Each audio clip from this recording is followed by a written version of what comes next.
இது தமிழில் 3வது லெசன் பயிற்சி புத்தகத்தில் யார் தலைவர் அப்படின்னு சொல்லி சொற்களை கண்டுபிடிப்பேன், எழுதுவேன். இங்கே இருக்கிற சொற்களை வட்டம் பிடிச்சு நீங்கள் வந்து இங்கே எழுதணும். முதல் எழுத்தை மாற்றுவேன், விடையை எழுதுவேன். முதல் எழுத்தை மாற்றி விடை எழுதுறது புயல். இங்கே வந்து நீண்ட காதுகளை கொண்ட விலங்கு முயல். ஓடினால் முதலில் வாங்குவது மூச்சு, பேச்சு மூச்சு. காட்டில் வாழும் விலங்கு இங்கே எலி கொடுத்துருக்காங்க, அது புலி. மக்கள் கூடுவதை எப்படி கூறுவர்? ஆட்டம். கூட்டினா அது வந்து கூட்டம்.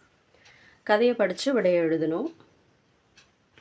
ஸோ இந்த கதையை படிச்சிங்கன்னா இதுக்கு வந்து கேட்டிருக்க கேள்விகளுக்கு பதிலை எழுதுறதுக்கு உங்கள் பிள்ளைங்களை ட்ரைன் பண்ணணும். அடுத்தது புலியை தலைவராக ஏற்றுக்கொள்ள என்ன செய்ய வேண்டும் என முயல் கூறியது. ஓகேவா? இது எல்லாமே நீங்கள் படித்து பார்த்தது தான். பால் வகைக்கு ஏற்ப தொடர் உருவாக்கி எழுதுவேன். அது ஆடியது, அப்போ அது ஒன்றன் பால். அவன் ஆடினான், ஆண்பால். பலர்பால், பலவின்பால், பெண்பால்.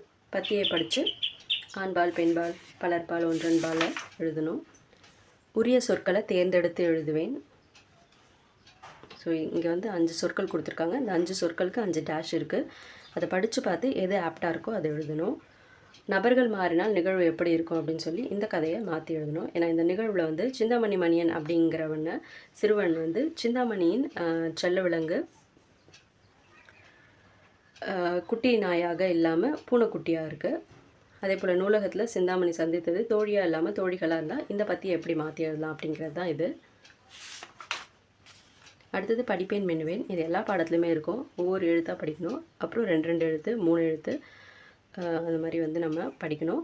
அட்டவணையை படித்து நம்ம வீட்டில் பயன்படுத்துகிறது கு என்ற எழுத்து உள்ள சொற்கள் இது எழுதணும். படிப்பேன் மகிழ்வேன். இது கூடு, கூட்டம், வண்டி, திருவிழா.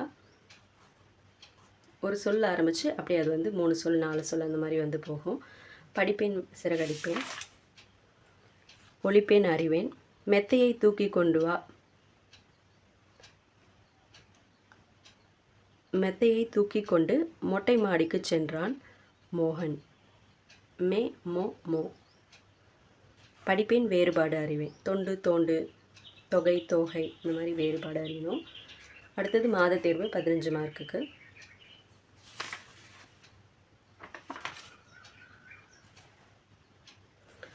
அதுக்கப்புறம் திரும்பி ஒரு மாத தேர்வு 15 மார்க்கு.